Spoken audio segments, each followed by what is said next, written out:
All right, we're going to talk about financial hygiene. What are your advices to people to stay financially healthy? I think that unfortunately in this generation there hasn't been a lot of financial literacy. We have a lot of credit cards and buy here, pay here, and not understanding the repercussions, or even knowing that the average credit card has 29.999% interest rate, which you can never afford to get out of, honestly. So my biggest thing is 2 credit cards max. Use them for your expenses, and don't just pay them off monthly, pay them off weekly.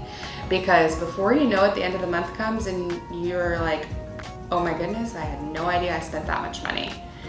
So if you pay it off weekly, it helps you with your budget, because I am a fan of earning the points and the cash and things like that, but I don't want anybody to stay in that mess.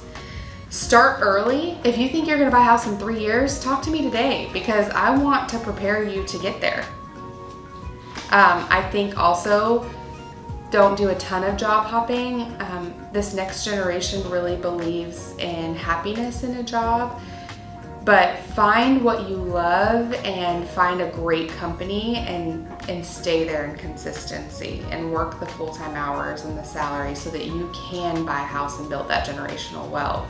But you can also learn how to love. You're not necessarily going to walk in the door first day and love what you do. Yes. You can learn to love your accomplishment. You can learn to love people you work with, the little pieces of what you do, but not be thrilled every day doing that. I love my job and what I do, but that doesn't mean that I'm like, oh yay, Monday morning, let's go, And so those are choices that we make every day. And it's important because long-term financial health is so important. Talk to a financial advisor how you can properly invest. I know a few that I can refer to as well, so that your money can make money rather than you paying debtors all the money. And don't be afraid of the interest rate. Stop clicking on the clickbait on the news. I think that's so important. Misery sells because it loves company, okay? So these are normal rates. It's okay.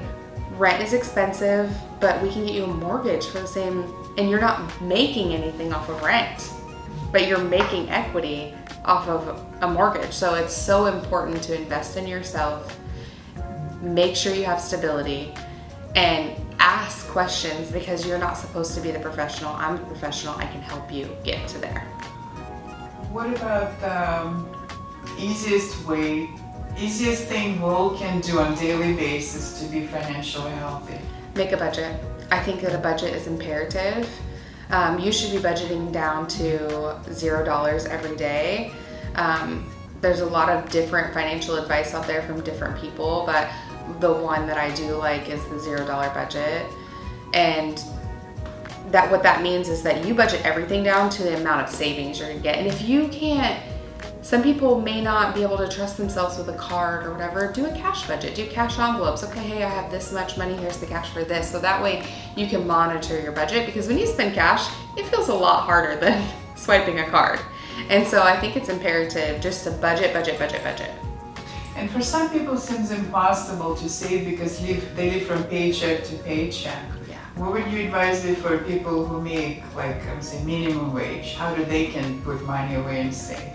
So I think some expenses that we can look at, Starbucks is $10 a cup, and I'm not saying that you can't enjoy your life and enjoy the things, but maybe you could buy the Keurig pods or something, or an espresso pods or whatever, and make your own Starbucks at home for 1/3 of the price. Just little things, because even if you're saving $1, it's $1. So don't. But $1 7 times, in the end of the week it's $7. Exactly. In the end of the year it's $532. Yeah, so it's just $365. So, I mean, and $365, and then times 5 years, so it adds up. So save what you can. Don't compare yourself to other people and what their path is, because you're not running the same race, and that's important. Because comparison is the thief of joy. And so if you're constantly comparing, you're not celebrating the wins that you have, and we all have different wins. So, all right, thank you. You're welcome. So much.